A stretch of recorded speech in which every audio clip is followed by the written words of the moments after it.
महाराष्ट्र की पवित्र भूमि पर एक शंकर का मंदिर ऐसा है जहां राष्ट्र के दो अनमोल हीरे, अनमोल संत, राष्ट्र के रतन, जिन्होंने शिव का दर्शन एक साथ किया, वो मंदिर है औंधा नागनाथ का मंदिर।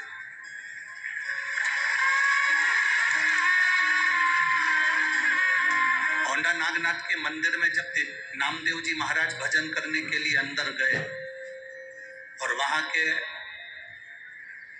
पुजारी ब्राह्मण जन ने उन नामदेव जी महाराज को नृत्य करते हुए देखकर क्रोधित हो गए और उनको उठाकर मंदिर के पीछे फेंक दिया।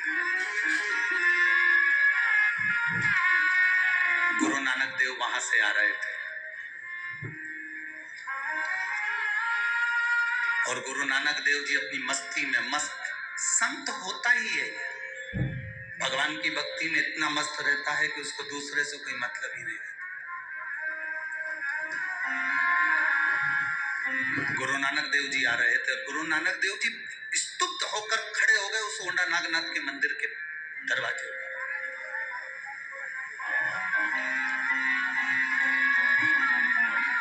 जब गुरु नानक देव जी ने देखा कि नामदेव जी महाराज और मंदिर के पीछे खड़े,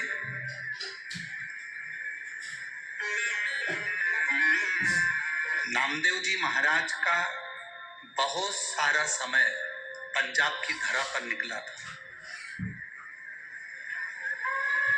कई शास्त्रों में तो वर्णन मिलता है कि 18 वर्ष तक संत नामदेव जी महाराज पंजाब की धरा पर गुरु नानक देव जी महाराज के सानिध्य में रहे। हमारे शास्त्र वर्णन करते हैं।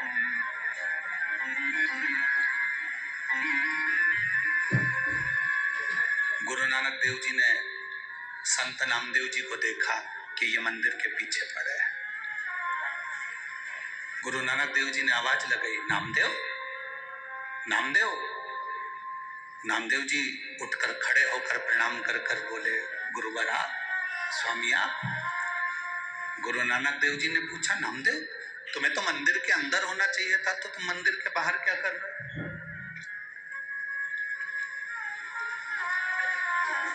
ये मंदिर के बाहर तुम्हारा क्या काम है?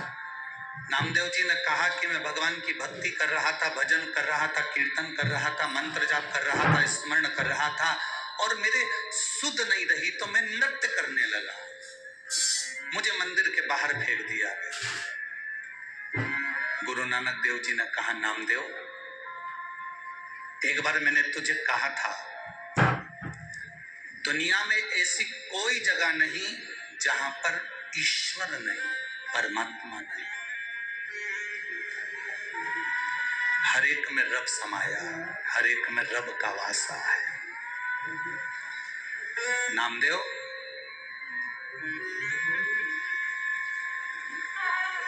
अगर तेरी भक्ति प्रबल है, तेरा विश्वास प्रबल है, तेरा भरोसा दृढ़ है, तो मंदिर का पिछाड़ा अगाड़ी होगा और अगाड़ी पिछाड़ी होगा। मंदिर का जो पीछे का हिस्सा है वो आगे हो जाएगा और आगे का हिस्सा पीछे। अगर तेरा विश्वास पक्का है, तेरा भरोसा पक्का है, तेरी दृढ़ता पक्की है, तो ये होकर ही रहेगा। सब कुछ विश्वास। ये जायसवाल परिवार में कथा हो रही है। श्री राजकुमार जी जायसवाल इस कथा को लिए हैं। कलयुग में कथा करवाना बहुत कठिन विषय है, बहुत कठिन। और मैं राजकुमार जी जायसवाल जी को धन्यवाद दूंगा और उनकी धर्मपत्नी सौभाग्यवती श्रद्धा जी जायसवाल जी को धन्यवाद दूंगा कि आप दोनों का जो विश्वास है, आप दोनों का जो दृढ़ता है, इतना विश्वास आपका सालासर बालाजी के प्रति और शिव जी के प्रति इतना दृढ़ है कि भोलेनाथ को आपके यहाँ कथा करने के लिए आना ही पड़ा। ये भरोसा, ये विश्वास। और आप मानेंगे नहीं, मैं ये इस कथा कथा को लाखों लोग आस्था चैनल पर देख रहे हैं, फेसबुक यूट्यूब पर श्रवण कर रहे हैं और कई लोग इस कथा को श्रवण कर रहे हैं। यवतमाल जिले से बात कथा के लिए फोन आया। हमने एक ही बात उन लोगों को कही कि भाई ये कथा तो बनी में चली गई है, और वो भी यवतमाल जिले के अंतर्गत, वो भी यवतमाल जिले के अंतर्गत ही कथा तो जिले के अंदर ही हो रही है। उस कथा का लाभ आप सब, पर मुख्य एक ही बात कहने में आती है कि कहीं पूर्वजों का भाग्य प्रबल होगा, कहीं तुम्हारे माता पिता का भाग्य प्रबल होगा, कहीं उनका पुण्य भाग्य प्रबल होगा, और आप लोगों के पुण्य की गुल्लक भराई होगी, तब जाकर ये शिव महापुराण की कथा बननी में आई होगी। ये प्रभु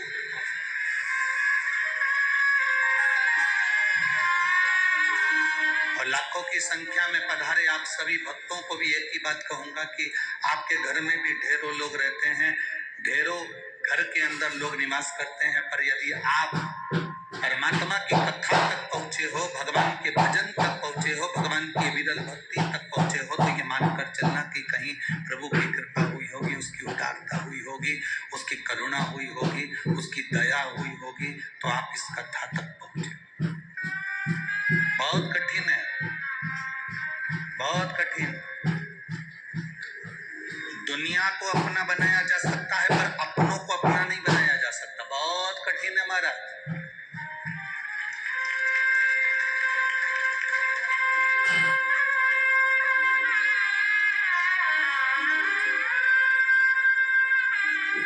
कलयुग में 3 चीजें थी। कलिकाल में 3 चीजें परमात्मा ने दी थी। पहले नंबर पर दिया था कायदा, दूसरे नंबर पर दिया था वायदा। वायदा मतलब जानते हो, वादा। और तीसरे नंबर पर कलयुग में दिया था फायदा।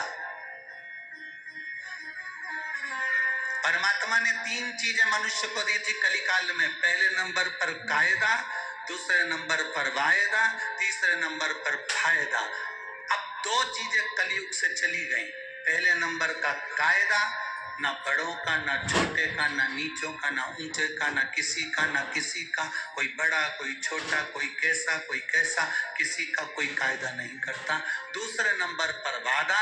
आज के कलिकाल में कोई वादा नहीं है। कोई तुमसे 10,000 रुपए लेकर चले जाए, तुमको कह देगा कि हम 15 दिन बाद दे देंगे, कोई वादा नहीं है महाराज। कलयुग में 3 चीजें थी, कायदा, वायदा और फायदा। कलिकाल में से 2 चीजें चली गई। पहले नंबर पर कायदा चले गया, दूसरे नंबर पर वायदा चले गया। कलयुग में केवल एक चीज रह गई, फायदा। आज का व्यक्ति ऐसा हो गया, उसका फायदा काय में है, बस वो देखता है और उसी के पास जाता है जहां उसका फायदा होना हो।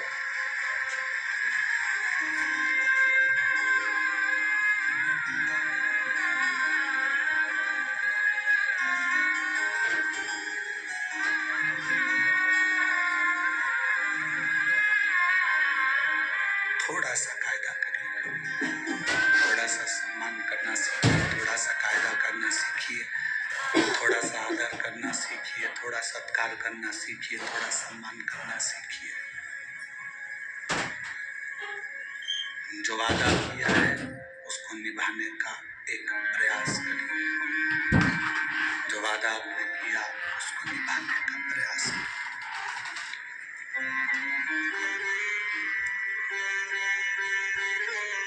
40 करोड़ रुपए कमाने वाला भी मरने के बाद 4 कंधे पर ही जाता है। 40 करोड़ के ढेर पर नहीं जाता। वनी में जाते हो तो बात दूसरी है। 40 करोड़ कमाने वाला भी 4 कंधे पर जाता है। 4 के सिवाय 5वां कंधा नहीं होता। 4 के सिवाय 5वां कंधा नहीं होता।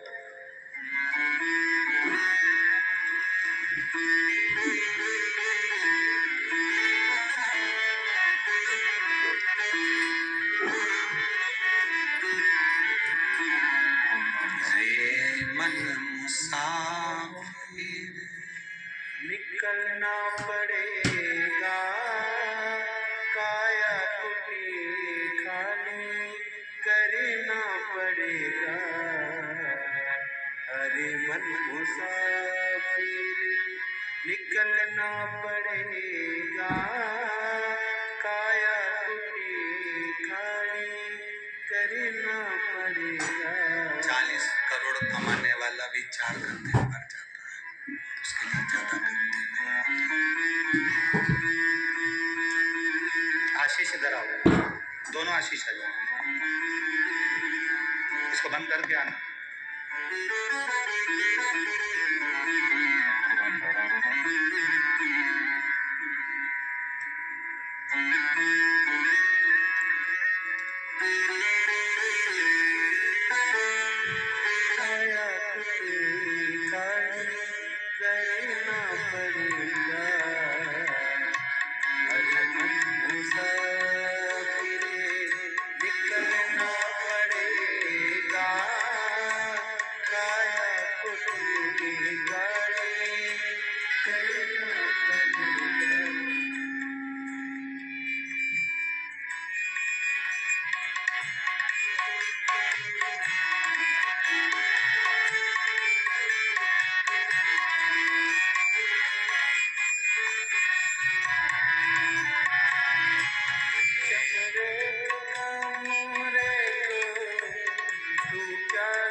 भरना पड़ेगा, काया कुटी खाली करना पड़ेगा, रे मन मुसाफिर निकलना पड़ेगा, काया कुटी खाली करना पड़ेगा, रे मन मुसाफिर। शास्त्र कह रहा है 40 करोड़ कमाने वाला भी 4 कंधे पर जाता है, 4 कंधे पर जाता है। 40 करोड़ के ढेर पर बैठकर कोई नहीं जाता।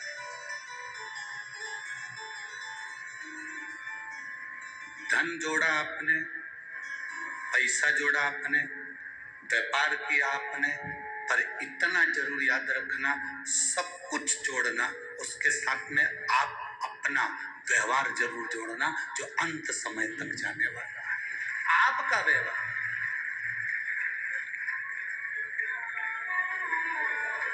अंत समय तक वो जरूर जाए। और यदि व्यवहार नहीं है तो वो नहीं जाएगा। शिवपुराण कहती है महाराज, भगवान शंकर का चरित्र कह रहा है, भगवान शिव की पवित्र कथा कर रही है। गुरु नानक देव जी नामदेव जी से कहते हैं कि भजन में अगर बल है तेरे, और मैंने तुझे कहा, नामदेव जी महाराज से कहते हैं, नामदेव मैंने तुमसे कहा, ई वे विठ्ठल ऊ वे विठ्ठल, विठ्ठल बिना भव पार नहीं। हर जगह पर पांडुरंगा विठ्ठल विराजमान है, कण कण में परमात्मा विराजमान है, इसको ढूंढने की जरूरत नहीं है। सुनो नामदेव, तुम जहां बैठकर भगवान का भजन करोगे वहां पर हरि विठ्ठल पांडुरंगा तुम्हारे सामने होगा, भजो। और नामदेव जी ने जो भजना प्रारंभ करा, स्वयं गुरु नानक देव जी खड़े खड़े देखते रहे कि नामदेव जी भजन में इतने लीन हो गए, इतने लीन हो गए कि शंकर भगवान के मंदिर का दरवाजा बदल गया और दरवाजा सम्मुख में हो गया। गुरु नानक देव जी ने नामदेव जी को जगाया, और गुरु नानक देव जी नामदेव जी को जगा कर कहते हैं, नामदेव उठो, तुम्हारी भक्ति का बल बढ़ा तो भगवान शंकर का दर्शन तुम्हें पीछे की ओर भी हो गया। ये भक्ति होती है। लोग कहते हैं गुरुजी हम कौन से कलर का कपड़ा पहने, भगवान मिल जाएंगे। हम कौन से कलर का कपड़ा धारण करें, भगवान मिल जाएंगे। हम कौन सी नदी के तट पर जाकर बैठे, भगवान मिल जाएंगे। शिव महापुराण की कथा कहती है, भगवान को पाने के लिए कपड़े बदलने की जरूरत कभी नहीं पड़ती, भगवान को पाने के लिए केवल कलेजा बदलना पड़ता है, परमात्मा तुम्हारे सामने आ जाता है। केवल हमको कलेजा बदलना है, केवल हमको अपना मन बदलना है, केवल हमको अपनी चित्त बदलना, केवल हमको हमारी वृत्ति बदलना।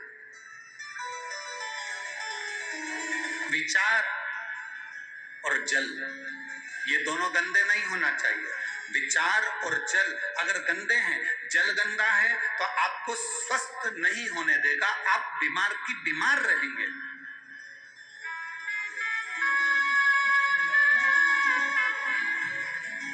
जल गंदा है तो शरीर बीमार कर देगा, शरीर गंदा कर देगा, और अगर विचार गंदे हैं तो वो मन गंदा कर देगा, आपकी सोच गंदी कर देगा। श्रेष्ठता पाइए, श्रेष्ठता। कितना सुंदर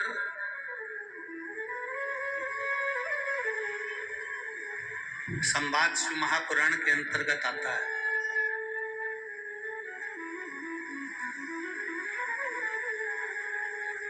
सती मैया का विवाह भगवान शिव जी के साथ में हो रहा है। माता सती भगवान शंकर जी के साथ में ब्याह रही।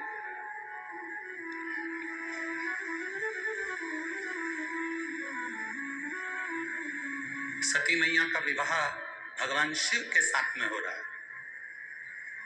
सती मैया भगवान शंकर को अधिक प्रेम करती है, बहुत प्रेम। दक्ष प्रजापति ने सती माता को समझाया था। दक्ष प्रजापति ने माता सती जी से कहा था कि सती सुन, तो ये विवाह मत कर, ये शादी मत कर, मैं तेरे लिए अच्छा वर देख देता हूँ, अच्छा घर देख देता हूँ, तेरे लिए अच्छा परिवार देख देता हूँ। पर सती मैया नहीं मानी। मुझे विवाह करना है तो केवल शिव से करना है और किसी से।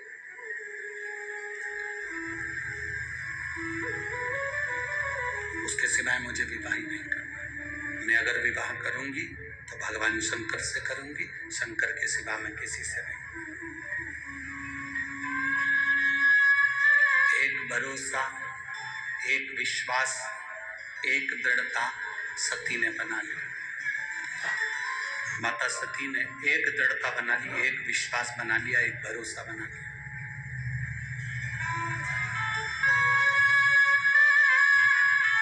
अगर मैं विवाह करूंगी तो केवल शिव से।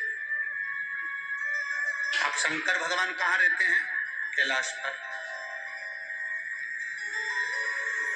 शिव जी कहाँ निवास कर रहे हैं? शमशान में।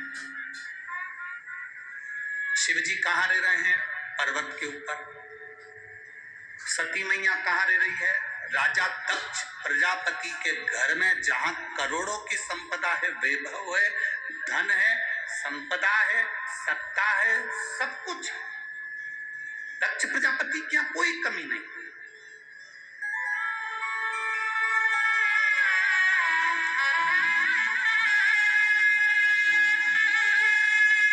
समझाया जा रहा है, सती मेरी बात मान ले, तू विवाह मत कर। सती मेरी बात मान ले, तू शिव से विवाह मत कर, तू और किसी से विवाह कर लेगी, मैं चल जाएगा। कोई धनपति, कोई वैभवपति, कोई सत्तापति, कोई हम ऐसा ढूंढ लेते हैं जिसके साथ में सती तुम विवाह कर लो। सती तुम विवाह कर लो, हम ढूंढ लेते हैं। सती ने सती कहती हैं मैं विवाह करूंगी तो केवल देवादिदेव महादेव से करूंगी, इसके सिवा विवाह नहीं करूंगी। दक्ष प्रजापति ने भगवान शंकर को बुलाकर एक बात बड़ी सुंदर कही, और एक एक लड़के की बुद्धि में ये बात बैठना चाहिए जो शंकर भगवान ने दक्ष प्रजापति से कही। पहले दक्ष की बात सुन लेना, उसके बाद शंकर जी की बात सुन लेना। विवाह करने वाला लड़का, विवाह करने वाला वर, उसके मुख पर शिव महापुराण का ये संवाद अब उसकी जिह्वा पर होना चाहिए।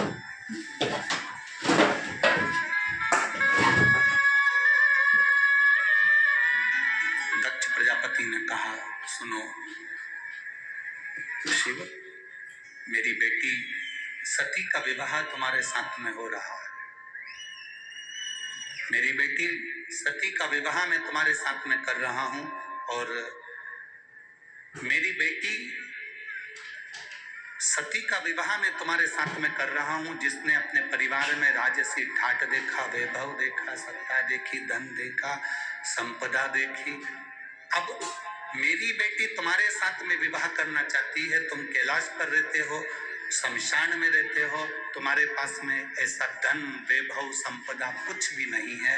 मेरा मन करता है कि तुम जो मांगोगे मैं अपनी बेटी के कन्यादान में वो दे दूंगा। थोड़ा ध्यान देना बनी वालों, बहुत सावधानी से कथा सुनना।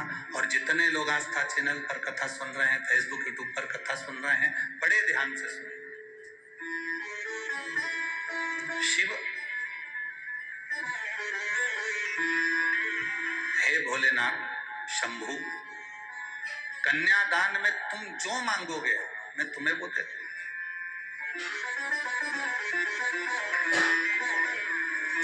आज मेरी बेटी ब्याह रही है, तुम्हें जो चाहिए मांग।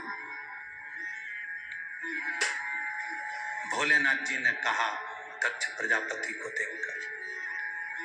दक्ष प्रजापति को जब देखा तो देखकर भगवान शिव ने, भगवान शंकर ने, उग्रधानी ने, त्रिकालदर्शी ने, कैलाशी ने, अविनाशी भगवान शिव ने देखा। और भगवान शंकर ने देखते ही दक्ष प्रजापति के हाथ जोड़ते हुए, क्योंकि ये सती के पिता हैं, मेरे ससुर हैं, सती के पिता हैं, मेरे ससुर हैं, तो हाथ जोड़ते जोड़ते उन्होंने निवेदन किया, हाथ जोड़कर निवेदन करा दक्ष प्रजापति से, ससुर जी, पिताजी, मैं आपकी बेटी की मांग में जो सिंदूर भरूंगा, बस वो सिंदूर भरी हुई बेटी मुझे कन्यादान में दे देना।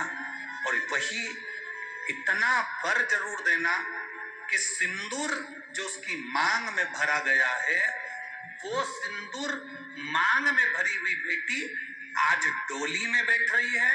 और ये वर देना कि वो मांग में सिंदूर भरी हुई बेटी एक दिन अंतिम समय पर अर्थी में परिलेटी, के मांग में सिंदूर भरा हो, बिना सिंदूर के वो अर्थी पर भी ना लेटे।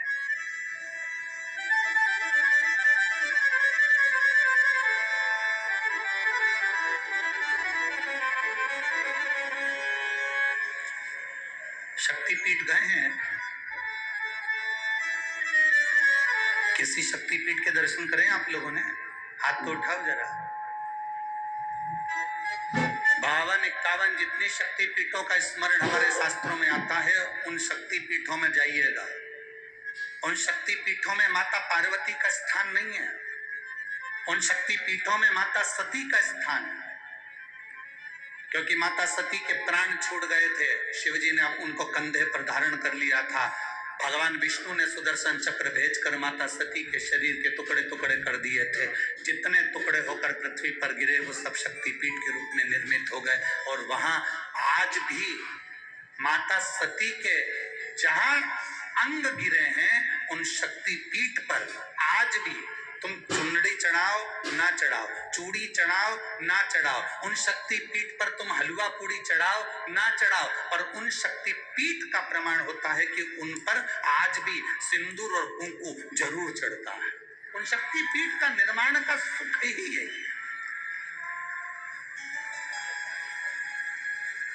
और किसी भी शक्तिपीठ पर जाओ, जितने तुम माता रानी के दर्शन करने के लिए जाओ, तुम चाहो जिस देवी के दर्शन करने के लिए जिस शक्तिपीठ पर चले जाओ, तुम्हारे को जिस शक्तिपीठ पर जाना है उस शक्तिपीठ पर जाओ। देवी का दर्शन करने के लिए, तुम माता रानी का दर्शन करने के लिए, तुम भवानी का दर्शन करने के लिए जिस शक्तिपीठ पर जाना चाहो शक्तिपीठ पर जाओ। वहां से कुछ लेकर आओ मत आओ, पर इतना जरूर याद रखना, कोई अगर शक्तिपीठ से आ रहा हो तो तुम्हारे मुख से निकलना चाहिए कि हमारे लिए प्रसाद भले मत लाना, पर वहां से थोड़ा सा सिंदूर कुंकू जरूर लेकर आना, रोली जरूर लेकर आना। वो हमारे लिए सौभाग्य का विषय है, तो हमारे लिए आनंद का विषय।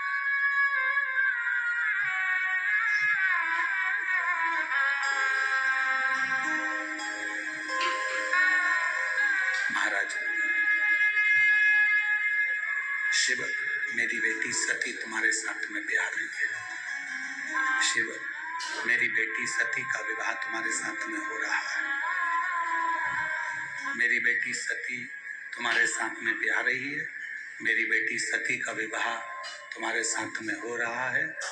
और मांग लो, तुमको कन्यादान में अगर कुछ देना हो तो आप बोलो, हम आपको वो दे देते। भोलेनाथ मना कर। क्यों मना करा? कार वाली बहू लेकर आओगे तो वो तुमको गैस पे रोटी सेक के नहीं देगी, तुम्हें सेक देगी।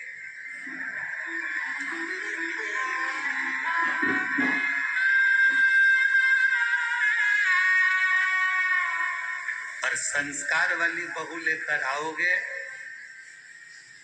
तो जैसे वनी में शिव महापुराण की कथा हो रही है, ऐसी कथा तुम्हारे यहाँ भी हो जाएगी, अगर संस्कार वाली ना।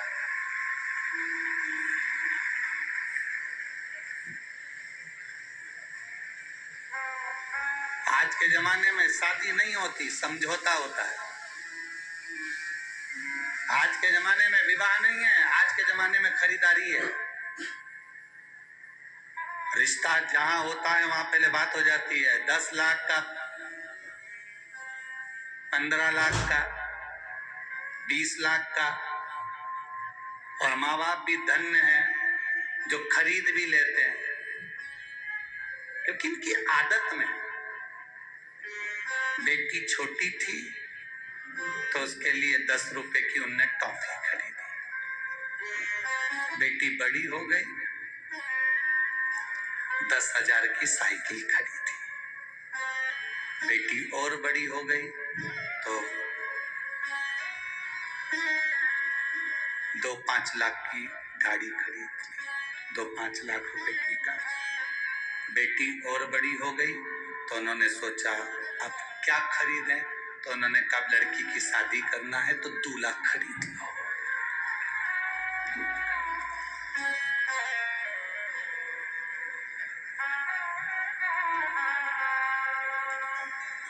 तुमने भी सोचा ससुर अच्छा मिला है, गाड़ी दे रहा है, जमीन दे रहा है, बेटी दे रहा है, half set, full set, sofa set, सब दे रहा है।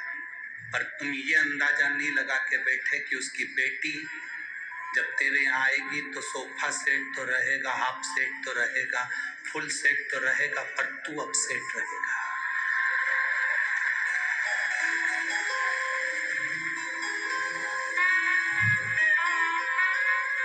तुमने ये अंदाजा नहीं लगाया कि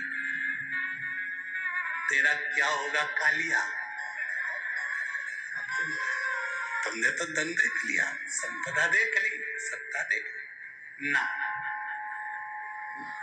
बहुत ध्यान देना शिव महापुराण की कथा पर। अगर तुम्हारी बेटी संस्कारित है, तुम्हारी बेटी में संस्कार है, तो करोड़ों का धन मत देखना, बेटी के लिए वर देखना, लड़का नहीं वर देखना।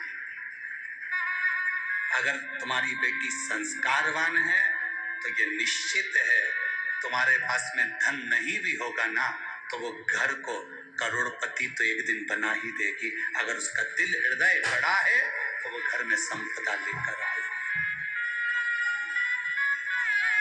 पर हम होड़ में लगे हैं। हमारा घर जितना बड़ा है ना, हमारे यहाँ पर 4 पेट्रोल पंप हैं तो कम से कम 2-3 पेट्रोल पंप का मालिक लड़का मिलना चाहिए। हमारा बंगला जितना बड़ा है उससे दुगना बड़ा बंगला लड़के का होना चाहिए। हमारी बेटी के अनुसार रामचरितमानस कहती है सीता जी 4 वर्ष की अवस्था में धनुष बाण उठाकर चढ़ा देती थी, तो जनक जी ने यह संकल्प ले लिया था कि सीता का विवाह उसी के साथ करूंगा जो धनुष को उठाकर चढ़ा देगा। अर्थात ये हमारी सोच होना चाहिए कि बेटी तुम्हारी जितनी विद्वान है, बेटी तुम्हारी जितनी समझदार है, उससे दुगना समझदार उसका वर होना चाहिए, धन नहीं।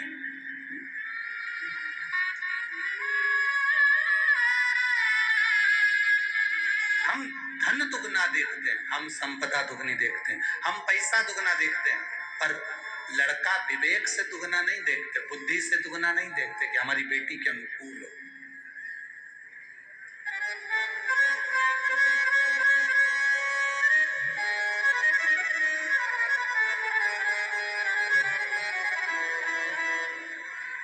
खूब दिया। ओ बेटी ससुराल में रहियो चांद बन के। तुम भी बोलो एक बार, बेटी ससुराल में रहियो तू चांद बन के।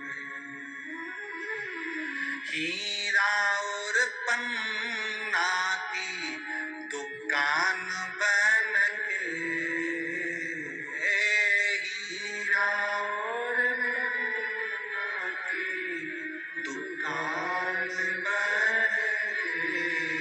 बेटी ससुराल में रहियो तू चांद बन के।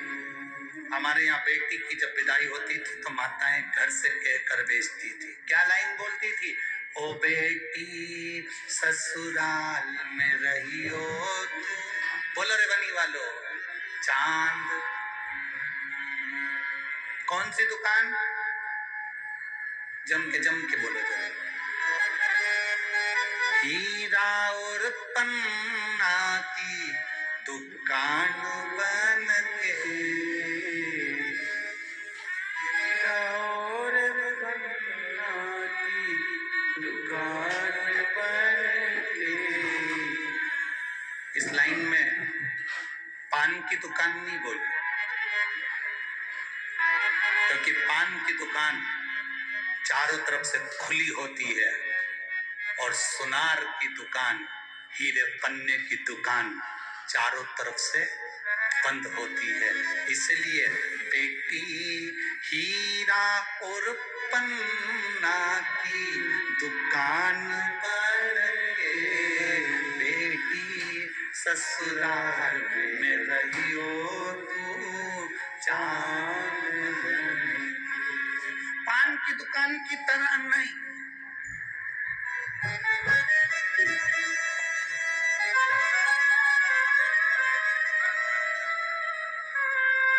हीरा पन्ना की दुकान चारों तरफ से ढकी, चारों तरफ से ढकी।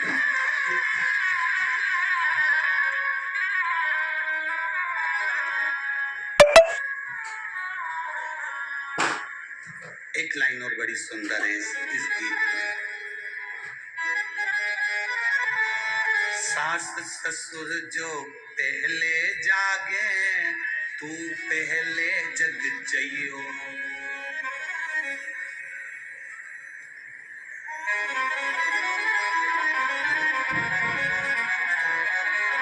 अब तुम भी बोल लो जरा इस लाइन को। सास ससुर जो पहले जागे तू पहले जग जइयो।